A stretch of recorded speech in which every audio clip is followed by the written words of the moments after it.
Pronto aí, pessoal? Fazer silêncio, olhar para frente, prestar atenção aqui. Dando continuidade aí ao nosso estudo da filosofia antiga, dos primórdios da filosofia, vamos falar aí sobre os filósofos pré-socráticos. Os filósofos pré-socráticos são aqueles filósofos que vieram antes de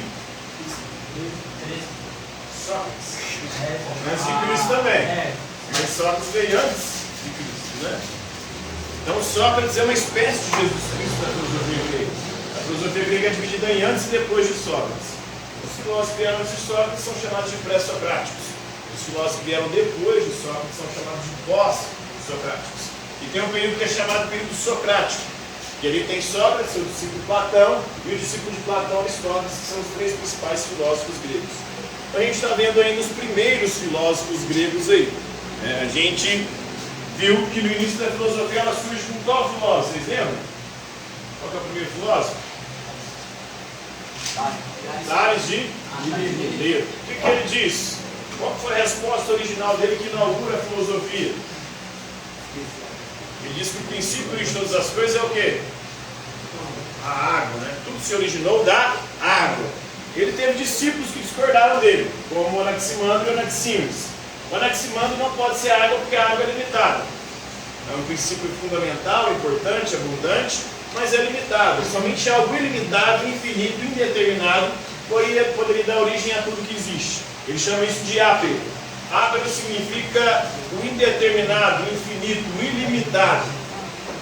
Depois o Anaximenes vai dizer o seguinte: esse ápero é muito vago e a água é limitada. Somente o ar poderia ser o princípio de todas as coisas, porque o ar é infinito. O ar é muito mais abundante que a água e ele é infinito. Então o ar seria o princípio de todas as coisas, para Anaximenes. Depois vem o Pitágoras. Pitágoras vai trazer uma resposta um tanto quanto diferente, porque ele não vai buscar de forma imediata na natureza um princípio que seja a origem de todas as coisas. Na verdade, ele vai perceber que na natureza existe uma regularidade. Primeiro ele percebe que a música ela funciona de forma matemática, numérica, ordenada, regular, geométrica. Tanto que as notas musicais, elas existem e se formam em escalas numéricas. Quem já estudou música? Estudou música? As notas musicais não são escalas numéricas? Sim? Quem toca algum instrumento ali no próprio? Só você qual instrumento você toca? Violoncelo?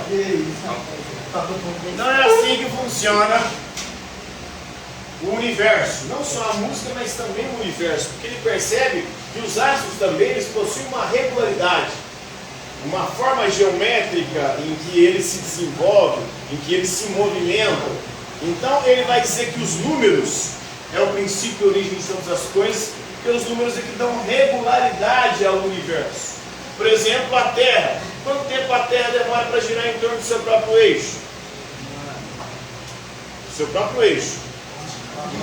23 horas, 56 minutos e alguns segundos, né? Quanto tempo que a Terra demora para girar em torno do Sol? 365 dias, 6 horas, alguns minutos e alguns segundos, né? Então, quantas estações tem no ano?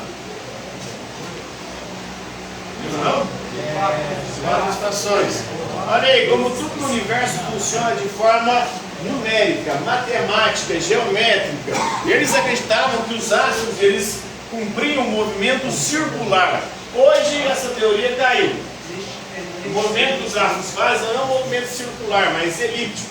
Mas naquela época eles acreditavam que tudo girava de forma circular. Eles acreditavam inclusive que o Sol girava de forma circular em torno da Terra. Não sabiam ainda naquela época que não era o Sol que girava em torno da Terra, mas a Terra que gira em torno do Sol. Então Pitágoras vai perceber isso e vai elaborar a sua resposta para Arqué. Arqué é o princípio e origem de todas as coisas. Essa é a grande preocupação dos filósofos pré-socráticos.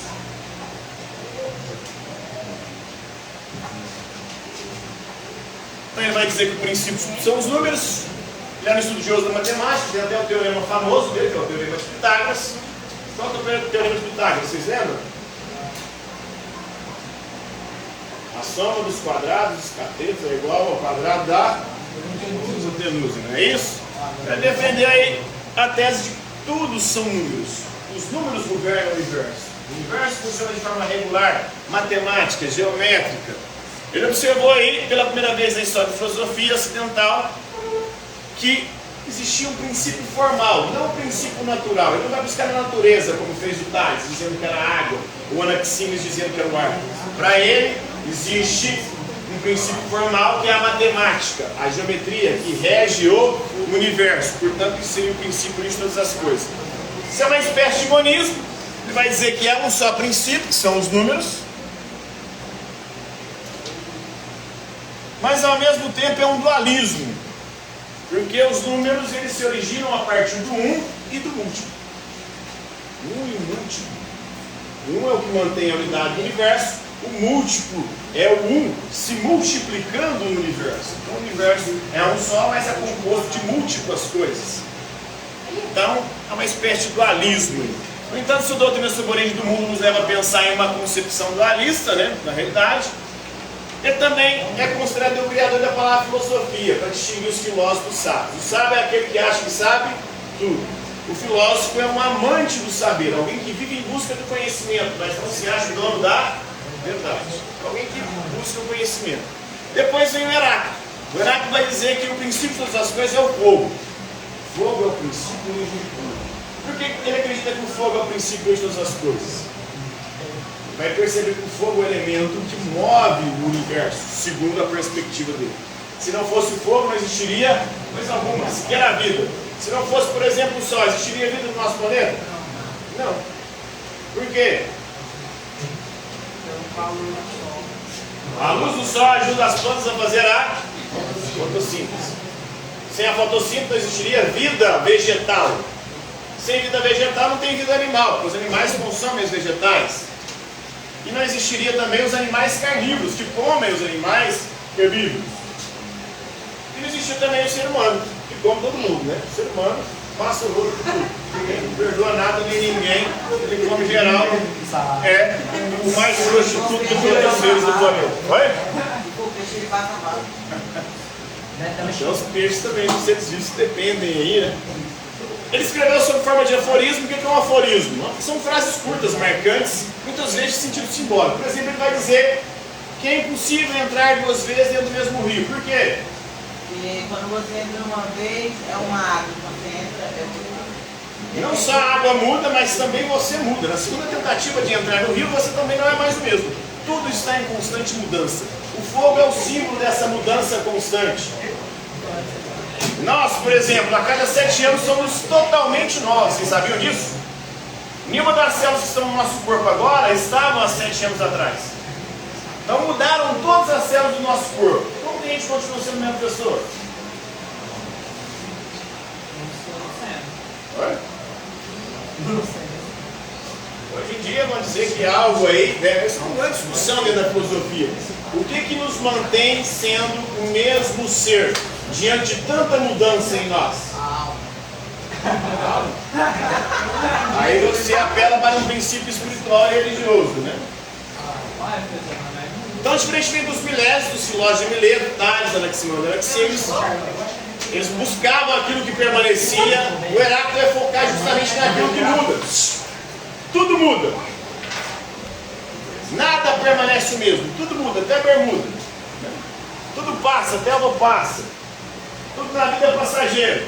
Inclusive o motorista e o cobrador. Nem existe cobrador mais do mundo. O motorista aqui um dia também não vai existir. Tudo isso vai deixar de existir, porque tudo passa. Os casos já estão aí. Né? Está acabando tudo. Vai acabar. Até professor daqui um dia vai existir mais. Né?